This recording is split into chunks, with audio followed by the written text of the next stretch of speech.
I'm not sure what the brand is. I'm not sure what the make is. And honestly, I don't know where this is made.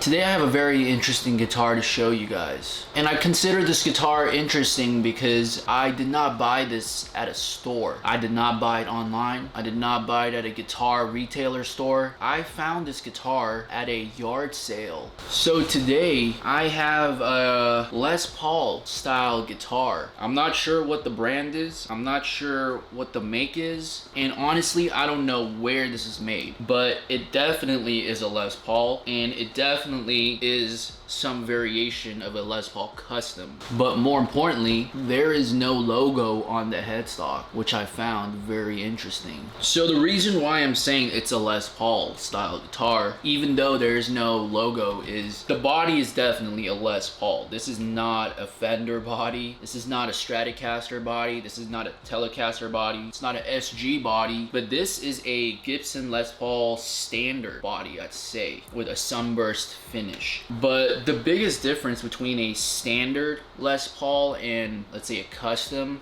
is the fretboard. On the fretboard, a standard does not have block inlays, nor does it have a block inlay on the first fret. Block inlays on the first fret are usually for, you know, the higher end Gibsons, the Gibson Les Paul Custom, certain ES335 models, you know, the 345 and the 355, I believe, but definitely not on a standard Les Paul. So basically, it's a Gibson Les Paul standard body with a Gibson Les Paul Custom neck, as well as a Gibson Les Paul Custom style headstock with this triangle shaped, diamond shaped block inlay with a open book Gibson headstock style. So a lot of weird things going on right now. The even more weird thing is the back. This is not a set neck. This is actually a bolt-on neck. A bolt-on neck is not a Gibson thing at all. A bolt-on neck is a Fender thing. So lots of very interesting things going on right now with this guitar. So first impression wise, disregarding the no brand headstock and some weird things going on, such as this bolt-on neck, I'd say the overall construction is actually very, very good.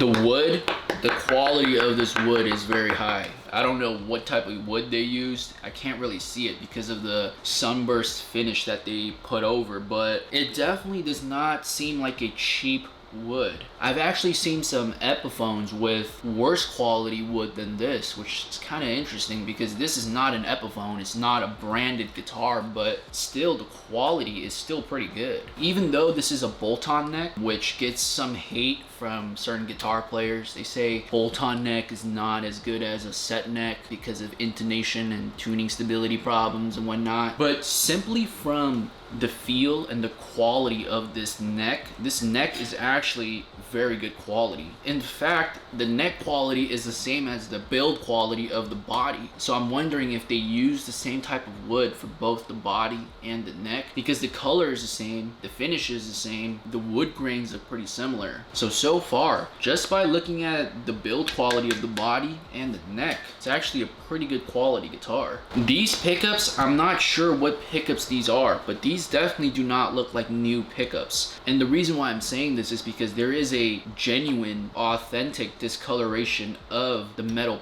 pickups on this guitar. I've seen several in-house DIY do-it-yourself relicing of the pickups, and this I can say for sure is not done at home. This is actually natural relic because the aging and the patina and discoloration of the metal is definitely something you can't force. This is a naturally done pickup. So I'm wondering if this guy or the guy who owned it put on some other different types of pickups on this guitar. These actually look like Gibson PAFs, which is kind of weird because why would you put Gibson PAFs, which are very good quality pickups, on a no brand guitar? But at the same time, anyone can do any type of mod. You can put on the greatest pickups on the worst guitar and vice versa. Maybe that's what he did. So I thought that was a very interesting fact. Also, this bridge and this saddle also seem like they came from the same guitar where these pickups came from, because the entire guitar itself is in pretty good condition, but the gold metal on the bridge, the saddle, and the pickups are all discolored in the same manner. So my assumption is somebody took the body and the neck of this guitar from somewhere else and put on very high quality bridge, saddle, and the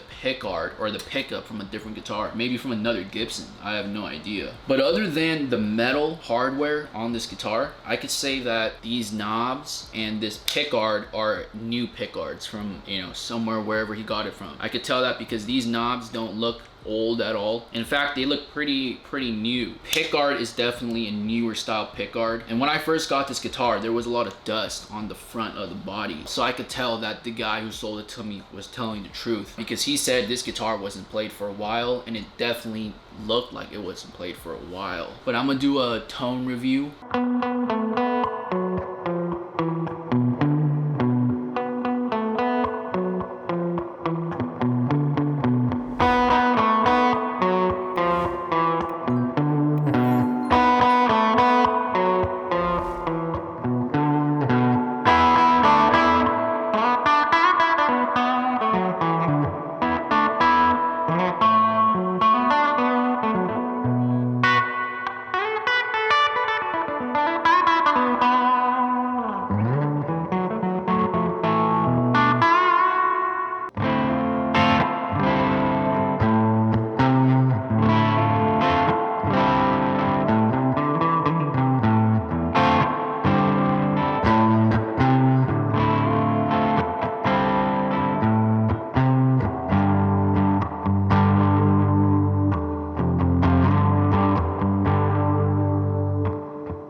So overall, I'm very curious. I don't know if this is a lawsuit style guitar, a Japanese or Asian lawsuit. I don't know if this is a home-built Les Paul style guitar that somebody just, you know, decided to make at home for fun. I actually don't know any origins of this guitar. I can usually tell if it's, you know, made in Japan, made in Asia, you know. This, I honestly have no idea what this is, but this is definitely a Gibson Les Paul headstock.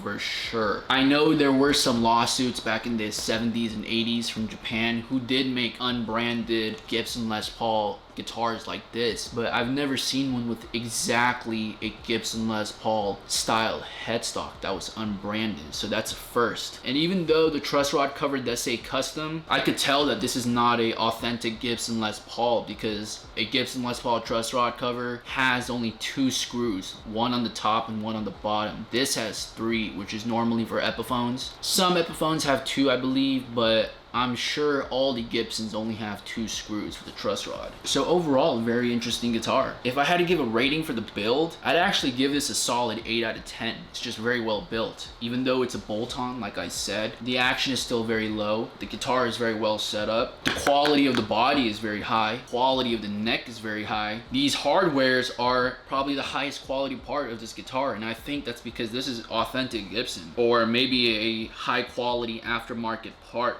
for a Gibson. But overall, for a no-name, unknown guitar, this is a very good Les Paul. Very impressed.